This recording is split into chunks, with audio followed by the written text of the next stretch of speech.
Satara doctor मृत्यू प्रकरणामध्ये अनेक महत्त्वाच्या तारखा ज्या आहेत ते या संपूर्ण प्रकरणामध्ये महत्त्वपूर्ण ठरणार आहेत। आणि ते कारण त्याच्यामागे असं आहे की डॉक्टरनं एक उत्तर दिलं होतं तिच्यावरती असलेल्या चौकशी समितीला। या चौकशी समितीला दिलेल्या पत्राची जी कॉपी आहे ती आता माझ्या समोर आहे आणि या कॉपीमध्ये 4 पानांच्या या कॉपीमध्ये वेगवेगळ्या तारखा आहेत, ज्या तारखांमधनं या संपूर्ण घटनाक्रमाचा आढावा जो आहे तो घेता येऊ शकेल। त्यातनं काही मूलभूत प्रश्नांची उत्तरं आपल्याला मिळू शकतात। त्यातले प्रश्न नेमके काय काय आहेत, कोणती प्रकरणं होती, कोणत्या केसेस होत्या ज्यामुळे डॉक्टरवरती आरोप करण्यात आले, की मेडिकल फिटनेसचं सर्टिफिकेट असेल किंवा पोलिसांनी जी मागणी केलेली होती पेशंटच्या किंवा आरोपींच्या तपासणीची त्याच्याबद्दलच्या आरोपांबद्दल डॉक्टरने काय म्हटलेलं आहे, कोणता पोलीस इन्व्हेस्टिगेटिंग ऑफिसर होता आणि कोणता आरोपी होता याच्या नावासकट, वयासकट आणि त्याच्या मेडिकल रिपोर्ट सकट डॉक्टरने याच्याबद्दल महत्त्वाचे जे काही खुलासे आपल्या उत्तरामध्ये लिहिलेले ते नेमके काय होते, हे केव्हा आलेले आरोपी होते, डॉक्टरने केलेली तक्रार कोणत्या तारखेची होती, ही संपूर्ण क्रोनॉलॉजी जी आहे आणि डॉक्टरचा झालेला मृत्यू या संपूर्ण क्रोनॉलॉजीचा आढावा जो आहे तो आपण या व्हिडिओतनं घेण्याचा प्रयत्न करणार आहोत। नमस्कार, मी सिद्धेश आणि तुम्ही पाहताय न्यूज 18 लोकमत।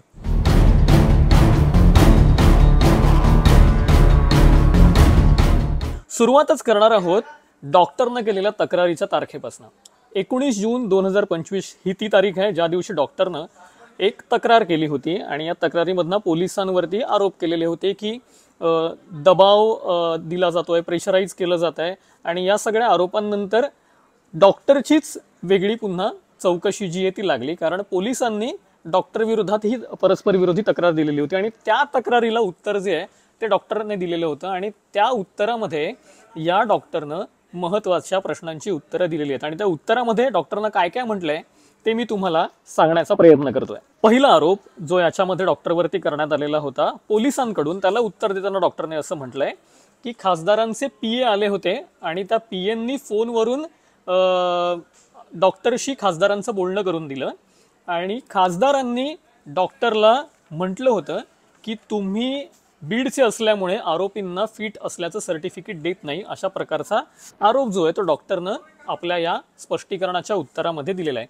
अर्थात त्या आरोपावरती खासदारांची प्रतिक्रिया काय आहे हा सगळा मुद्दा राहिला वेगळा, पण सगळ्यात महत्त्वाची गोष्ट की खासदारांचं या डॉक्टरबरोबर फोनवरती बोलणं झालं होतं। अशा प्रकारचं वक्तव्य किंवा खुलासा जो आहे तो खुद्द डॉक्टरनंच आपल्या लेखी चौकशी समितीला दिलेल्या पत्रातनं केलेलं आहे आणि हे पत्र जे आहे हे प्रकरण जे आहे ज्या पत्रासंदर्भात मी तुम्हाला सांगतोय हे 31 जुलै 2025 रोजी संध्याकाळी घडलेल्या प्रकरणाच्या संदर्भाने विचारण्यात आलेली गोष्ट आहे। म्हणजे आता ह्याच्यामध्ये राजकीय हेतू होता का, राजकीय दृष्ट्या एखाद्याला वाचवण्याचा प्रयत्न केला जात होता का, असा प्रश्न या निमित्तानं उपस्थित केला जातोय।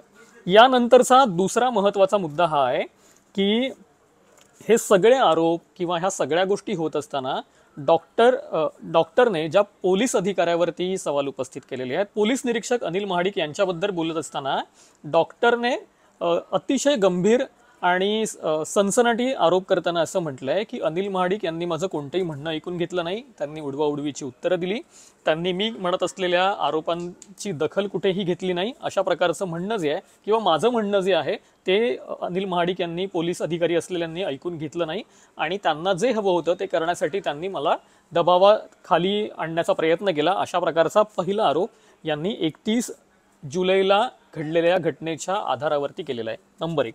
नंबर 2, 9 जुलै 2025 रोजी आरोपीचं नाव घेऊन डॉक्टरनं सांगितलेलं आहे की बीपी कमी असल्यामुळे फिट देऊ शकत नाही असं पोलिसांना सांगितलं गेलेलं होतं।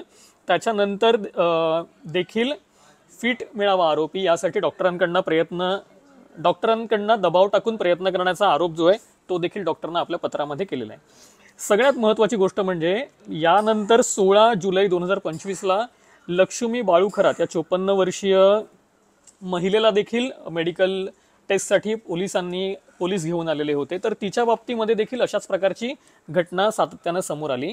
त्यावेळी देखील बाचाबाची झाली, डॉक्टरचं आणि पोलीस कर्मचाऱ्यांमध्ये वाद झाला। या वादाचाही सविस्तर उल्लेख जो आहे तो डॉक्टरनं आपल्या पत्रामध्ये केल्याचं आपल्याला बघायला मिळतं।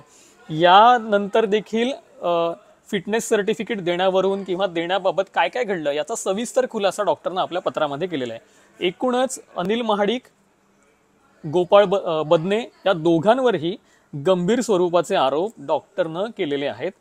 यासोबत याचं एक बीड कनेक्शन देखील समोर येतं. याच पत्रामध्ये शेवटच्या परिच्छेदात डॉक्टरनं असं लिहिलंय की गोपाळ बदने हे जे पोलीस अधिकारी होते हे हॉस्पिटलमध्ये यायचे आणि जे इमर्जन्सी ड्युटीवरती असलेले जे डॉक्टर असतील त्यांच्या चेअरवरती बसायचे आणि धमकवायचे, अशा प्रकारचा आरोप जो आहे तो या डॉक्टरने केलाय. इतकंच काय तर ते पुढे जाऊन याच्या पलीकडे असंही म्हणायचे की बघा मॅडम तुमचे बीडचे आरोपी, बघा मॅडम तुमचे बीडचे लोक कसे गुन्हे करतायत, बघा मॅडम बीडचे मुंडे कसे आहेत, अशा शब्दांमध्ये देखील हिणवायचे.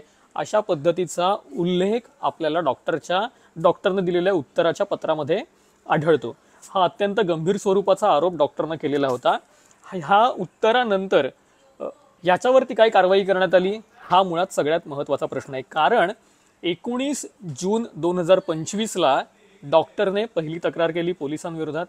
त्याच्यानंतर पोलिसांकडून या मधल्या काळामध्ये डॉक्टरच्या विरोधातच तक्रार करण्यात आली. त्यानंतर संपूर्ण जुलै महिन्यामध्ये वेगवेगळ्या प्रकरणांमध्ये काय काय घडलं याच्या आरोपींच्या नावासकट कोणाचा बीपी कोणत्या वेळी किती किती होता याचा देखील उल्लेख करत डॉक्टरने सविस्तर आपलं म्हणणं मांडलं. इतकंच काय तर डॉक्टरने अनिल महाडिक आणि गोपाळ बदने यांच्यावरती धीरगंभीर अशा पद्धतीचे सनसनाटी आरोप केले. ते काय म्हणाले, केव्हा म्हणाले याचा उल्लेख देखील डॉक्टरने आपल्या या संपूर्ण पत्रामध्ये केला. आणि यावरनं असं लक्षात येत आहे की 23 तारखेच्या मध्यरात्री जी घटना घडली फलटणमध्ये त्या घटनेचे धागेदोरे हे संपूर्ण जून जुलै या महिन्यांमध्ये देखील या महिन्यांपर्यंत देखील जाऊन पोहोचतात. अर्थात या संपूर्ण प्रकरणी वेगवेगळे पोलीस अधिकारी जे आहेत त्यांची भूमिका काय होती, मेडिकलचे जे वरिष्ठ अधिकारी होते त्यांची भूमिका काय होती, या संपूर्ण प्रकरणामध्ये कोण कोणाला वाचवत होतं, कोण कोणाच्या दबावाला बळी पडत होतं, प्रशासकीय यंत्रणा खरंच या दबावाला बळी पडत एका डॉक्टरचं खच्चीकरण करत होती का, जीव जाईपर्यंत हा सगळा प्रकार गेला का किंवा येऊन ठेपला का, अशा प्रकारचे प्रश्न या निमित्तानं उपस्थित केले जात आहेत. ज्या डॉक्टरच्या बाबतीमध्ये ही घटना घडली त्या डॉक्टरचा जीव वाचवणं शक्य होतं का हा देखील या निमित्तानं महत्त्वाचा प्रश्न आहे. कारण जर का या पत्राची आणि या उत्तराची दखल वेळीच घेतली गेली असती तर या डॉक्टरचा जीव आताही आपल्यासोबत असता की नसता हा प्रश्न देखील तितकाच महत्त्वाचा आहे. त्यामुळे ह्या पत्राची कितपत गंभीर दखल घेतली गेली, या उत्तराची गंभीर दखल कितपत घेतली गेली हा या निमित्तानं सगळ्यात महत्त्वाचा प्रश्न आहे. पण या तारखांची क्रोनॉलॉजी आणि त्यातून समोर आलेला सगळा घटनाक्रम हे आपल्याला अनेक गोष्टी सूचित करत आहे.